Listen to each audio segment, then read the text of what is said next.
Hello বন্ধুরা, CGM movie world এর পক্ষ থেকে তোমাদেরকে আবারও সুস্বাগত। আজকে আমি একটি নতুন মুভি গল্প নিয়ে তোমাদের সামনে হাজির হয়েছি। ছবিটি অবশ্যই একটি কোরিয়ান ছবি, এবছরই মুক্তি পাওয়া সিটিজেন অফ এ কাইন্ড। ছবিটা আসলে একটি সমসাময়িক ঘটনা নিয়ে নির্মাণ করা। আজকাল আমরা অনেকেই ভুয়া কলের শিকার হচ্ছি। ফিশিং কলের মাধ্যমে অনেকেই তার সব টাকা হারিয়ে ফেলছে।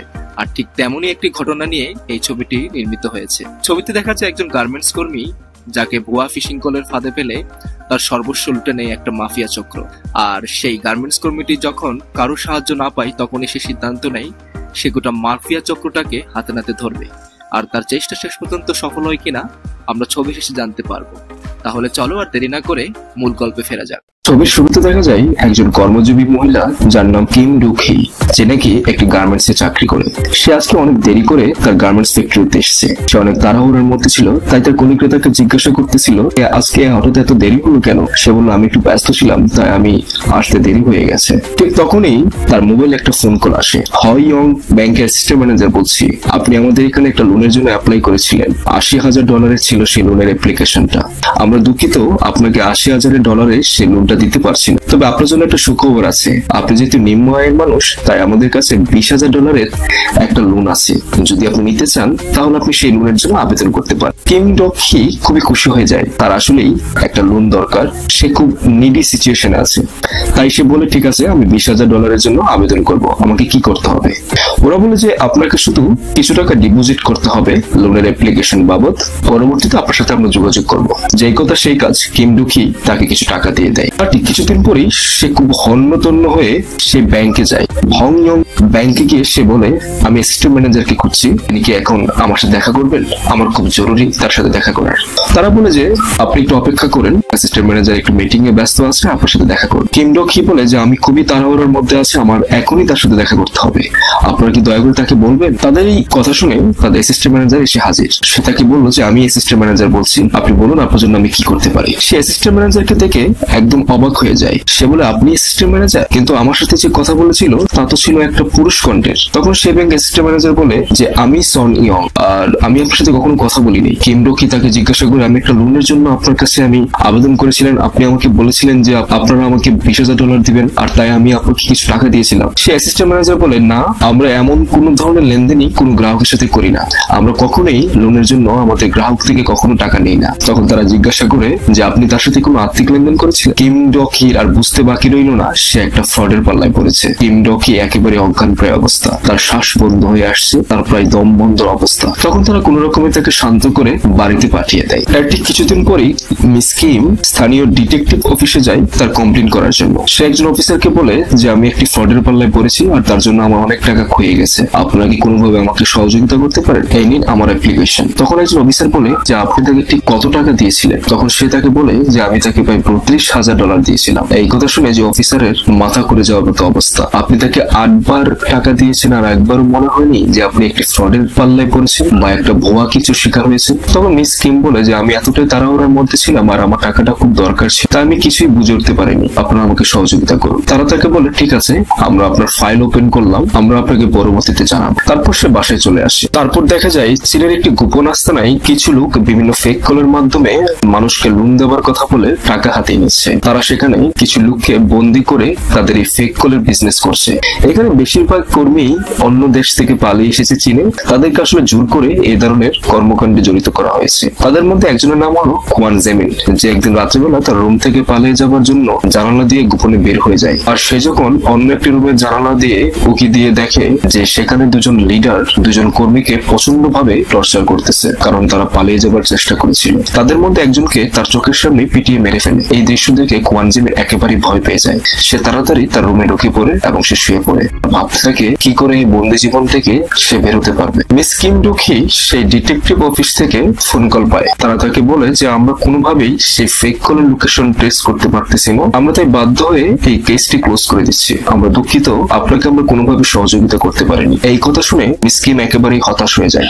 সে তাদেরকে রিকোয়েস্ট করেন আমার ফাইলটা ক্লোজ করবেন না, দয়া করে আমাকে একটি সুযোগ দিন, আমি আপনাদেরকে কোনো না কোনো তথ্য অবশ্যই দিব, আপনারা দয়া করে আমার ফাইলটি ক্লোজ করবেন না, আমি একেবারে নিঃস্ব হয়ে গেছি, আমি ঋণে জর্জরিত হয়ে গেছি। তারা তাকে বলেছে আমরা আসলে কোনোভাবে আপনাকে আর সহযোগিতা করতে পারতেছি না, আপনি প্লিজ অন্য জায়গায় ট্রাই করুন, আমরা এই ফাইলটি ক্লোজ করে দিচ্ছি। সে তাকে বলে যে আমাকে 2 মিনিট সময় দিন, আমি এখনই আপনার সাথে সশরীরে দেখা করতেছি। এই বলে সে গাড়ি নিয়ে ছুটে বের হয়ে যায়। হঠাৎ রাস্তার মধ্যে সে একটা ফোন কল পায়। সে ফোনে একজন বলে যে আমি কোয়ান জেমিন বলছি, আমি সেই প্রতারক চক্রের একজন যে আপনাকে ভুয়াকুলের ফাঁদে ফেলে আপনার কাছ থেকে অনেকগুলো টাকা আমরা নিয়ে গেছি। তবে আমি আর এই কাজ আর করতে চাই না, আমাকে আসলে জোর করে এই ধরনের কাজ করানো হচ্ছে, তাই আমি সিদ্ধান্ত নিয়েছি আমি এই ধরনের কাজ আর করবো না, আর তার জন্য আমি আপনাকে সহযোগিতা করতে চাই। আমি আপনাকে সবকিছু বলবো যেন আপনি পুলিশের মাধ্যমে গোটা চক্রটাকে হাতে নাতে ধরতে পারেন। মিস কিম তার এই কথা শুনে প্রথমে বিশ্বাস করতে চায় না। সে বলে তুমি আবার নতুন একটা ফাঁদের প্ল্যান করতেছো আমাকে ফাঁসানোর জন্য, আমি আর তোমার কোনো কথাই বিশ্বাস করতে চাই না। কোয়ান জেমিন বলে যে আমি সত্যি কথা বলতেছি, আপনি আমার কথাটা বিশ্বাস করুন, আমি আপনাকে একটা কোড নাম্বার পাঠাচ্ছি, এটা আপনি যে কোনো পুলিশের কাছে নিয়ে গেলেই ওরা বুঝতে পারবে আমার ঠিকানাটা কোথায়, চায়নাতে। মিস কিম সেই কোডটা পাওয়ার পর সে ডিটেকটিভ পুলিশকে ফোন করে বলে যে আমার কাছে একটা, এবং আমি কোনো না কোনো ভাবে জেনে গেছি যে এটা চীনের কোথায় আছে, কোড আছে, আপনারা প্লিজ দয়া করে আমার কেসটি আবার ওপেন করুন এবং আমাকে সহযোগিতা করুন এই গোটা চক্রটাকে হাতে নাতে ধরতে। সেই ডিটেকটিভ তাকে বলে যে আমরা আপনাকে কোনোভাবে সহযোগিতা করতে পারছি না, কারণ এই ধরনের কোড, এই ধরনের ঠিকানা আমাদের কাছে অহরই আসে, শেষ পর্যন্ত এগুলো সবকিছুই ভুয়া, আপনি আবারও তাদের ভুয়া কোলের ফাঁদে পড়েছেন। মিস কিম এবার সিদ্ধান্ত নেই যেহেতু পুলিশ, যেহেতু স্থানীয় ডিটেকটিভ কেউই তাকে সহযোগিতা করতেছে না, তাই এবার নিজেই কিছু একটা করবে। তাই সে ছোটখাটো একটা রিসার্চ করা শুরু করে। সে কিছু ডকুমেন্ট কালেক্ট করে এবং কিছু ভিকটিমের মোবাইল নাম্বারও কালেক্ট করে, ভিকটিমের অ্যাড্রেসও কালেক্ট করে, যেন তাদের সাথে যোগাযোগ করতে পারে কিভাবে তারা সেই ভুক্তভোগী হয়েছে। আর তার জন্য সে ছোটখাটো একটা রিসার্চের মাধ্যমে কিছু লোকেশন সে বের করে এবং কিছু লিফলেট সে রাস্তাঘাটে বিলায়, যেন সে বের করতে পারে যে আসল প্রতারক কারা এবং কারাই আসলে এই ধরনের কর্মকাণ্ডে নিজেদেরকে জড়িত করেছে। সে কিছু লিফলেট কিছু সাধারণ মানুষের কাছে রাস্তাঘাটে বিলায়, যেন তারা সচেতন হয় এই ব্যাপারে। আর সে এইসব নিয়ে এতটাই ব্যস্ত হয়ে পড়েছে যে তার ছোট ছোট 2 ছেলে মেয়েকে পর্যন্ত ঠিকভাবে দেখাশোনা করতে পারতেছে না। আর তাই কেউ একজন পুলিশ ডিপার্টমেন্টের কাছে কমপ্লেন করেছে যে মিস কিম পুরোপুরি ব্যর্থ তাদের নিরাপত্তা প্রদানে, আমাদের মনে হয় তার ছেলে মেয়েদেরকে ডে কেয়ারে নিয়ে যাওয়া উচিত। ঠিক পরের দিনেই মিস কিম যখন তার গার্মেন্টস এ কাজ করতেছে, হঠাৎই তখন একজন পুলিশ অফিসার এসে বলে যে আমরা দুঃখিত, আমাদের কাছে কমপ্লেন এসেছে যে আপনি আপনার ছেলে মেয়েকে ঠিকভাবে ডে কেয়ারে রাখতে পারতেছেন না, তাই সরকার সিদ্ধান্ত নিয়েছে আপনার ছেলে মেয়েকে আমরা ডে কেয়ারে নিয়ে যাব আপনার কাছ থেকে। আপনি যখন সঠিকভাবে প্রমাণ দিতে পারবেন যে আপনার সচ্ছলতা আছে তাদেরকে আপনার কাছে রাখার, তখন আপনি নিয়ে যেতে পারবেন। এই কথা শোনার পর মিস কিম একেবারে কান্নায় ভেঙে পড়ে। সে তাদেরকে অনুনয় বিনয় করে যেন তাকে তার সন্তানদের ফিরে দেওয়া হয়, কিন্তু তারা আসলে তার কোনো কথাই শুনে না, তারা তার ছেলে মেয়েকে নিয়ে চলে যায়। সে তার 2 কলিগকে বলে আমি তোমাদেরকে রিকোয়েস্ট করতেছি তোমরা দয়া করে আমার সাথে চলো চায়নাতে।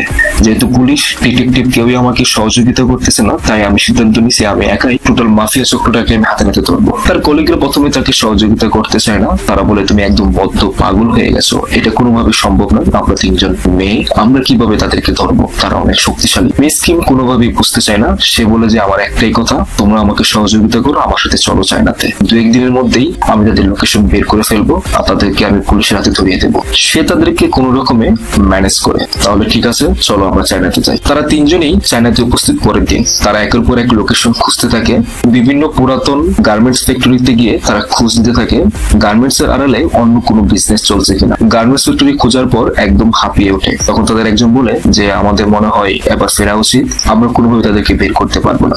সে তাদেরকে বলে যে আমি আসলে তোমাদেরকে মিথ্যে বলেছিলাম যে এখানে 7-8টি লোকেশন খুঁজলে হবে না, আমার কাছে তথ্য আছে যে কমপক্ষে 70 থেকে 72টি লোকেশন খুঁজতে হবে। এই কথা শুনে তার কলিগরা একদম অবাক হয়ে যায়। তারা বলে এটা কিভাবে সম্ভব, আমাদের হাতে সময় নেই, আমরা কিভাবে এতগুলো লোকেশন খুঁজে বের করবো। সে তাদেরকে রিকোয়েস্ট করে আমাকে একটু সহযোগিতা করো, আমি তাদেরকে অবশ্যই খুঁজে বের করবো। অন্যদিকে কোয়ান জেমিন প্রতিদিনই চেষ্টা করতে থাকে মিস কিমকে তথ্য দেওয়ার জন্য। সে তাকে বিভিন্ন ভাবেই বলার চেষ্টা করে তার লোকেশনটা কোথায়, কিন্তু আসলে তার কাছে কোনো মোবাইল নেই। আর তার সুপারভাইজার তাকে কোনো সহযোগিতা করতে চায় না। তাই সে প্ল্যান করে যে সে সুপারভাইজারকে কিছু ঘুষ দিয়ে তার কাছ থেকে সুবিধা নিতে হবে। তাই সে হঠাৎ একদিন তার সুপারভাইজারকে কিছু ঘুষ দিয়ে বলে যে ঠিক মতো কাজ করতে পারতেছো না তুমি যদি আমাকেও তোমার সুপারভাইজার হিসেবে নিয়োগ করো তাহলে আমি কিন্তু তোমার সব ধরনের কাজ করে দিতে পারি। তার সুপারভাইজার বলে ঠিক আছে, তুমি কাল থেকে আমার সাথে ডেপুটি হিসেবে কাজ করো। পরের দিন থেকেই কোয়ান জেমিন তার ডেপুটি হিসেবে কাজ করতে থাকে। আর সে গোপনে সব ছবি তুলে মোবাইল ফোনের মাধ্যমে মিস কিমকে পাঠাতে থাকে। ঠিক তেমন একটি বিশাল ছবির ফাইল সে সাউথ কোরিয়ার ডিটেকটিভ অফিসে ফ্যাক্স করে পাঠায়। তারা এটা পাওয়ার পর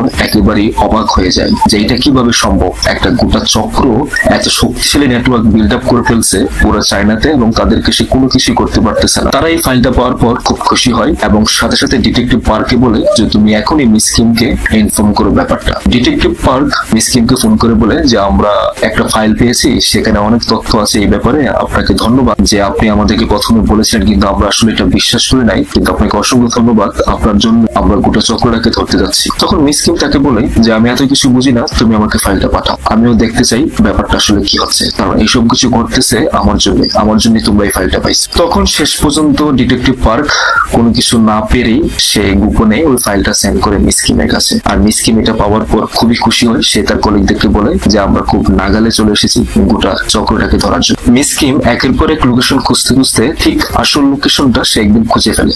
সে দেখে কোয়ান জেমিন ও তার অন্যান্য কলিগরা রাস্তায় দাঁড়িয়ে দাঁড়িয়ে কথা বলতেছে। সে কোনো না কোনো ভাবে কোয়ান জেমিনের অ্যাটেনশন ম্যানেজ করতে সক্ষম হয়। কোয়ান জেমিনও তাকে দেখতে পায় যে মিস কিম সত্যি সত্যি এখানে চলে এসেছে। সে তাকে ইশারা দেয় তোমার সাথে আমার পরে কথা হবে। তাদের ঠিক অফিসের অপোজিটই কিছু টেইলারের দোকান ছিল। তারা চিন্তা করে তারা যেহেতু কাপড়ের কাজ ভালো জানে, তাহলে তারা একটা ফেক টেইলারের দোকান খুলে তাদের মনোযোগ আকর্ষণ করার চেষ্টা করবে। যেই কথা সেই কাজ, মিস কিম তার কলিগের সাথে একটা টেইলারের দোকান খুলছে এবং সে প্রতিদিনই কাপড় সেলানোর ভান করে এখানে বসে থাকে আর কোয়ান জেমিনের অপেক্ষা করে। একদিন দেখে কোয়ান জেমিন একটা কাপড় নিয়ে আসতেছে তাদের দিকে। তারা খুশি হয় যে আজকে কোয়ান জেমিনের সাথে কমিউনিকেশন করা যাবে। তখনই তার সাথে একটা সুপারভাইজার চলে আসে। সে বলে যে কোয়ান জেমিন চলো আমি তোমার সাথে যাই, আমিও একটা কাপড় সেলাবো। মিস কিমের কলিগ বুঝতে পারে যে সুপারভাইজার কাছে থাকলে কোনোভাবেই তারা কমিউনিকেশন করতে পারবে না, তাই তার সুপারভাইজারকে বলে যে আপনি আমার সাথে ভিতরে আসুন, আপনাকে আমি কফি করে খাওয়াবো। এই ফাঁকে মিস কিম কোয়ান জেমিনকে বলে যে আমার কাপড়ের ঝুড়িতে একটা মোবাইল ফোন আছে, সেখানে একটা গোপন নাম্বার আছে, তোমার বস যখনই চলে আসবে তখন তুমি আমাদেরকে জানাবা, আমরা পুলিশ নিয়ে তোমার বসকে ধরতে আসবো। যে কথা সেই কাজ, কোয়ান জেমিন তার কাছ থেকে মোবাইলটা নিয়ে চলে যায়। আর ঠিক কিছুদিন পরেই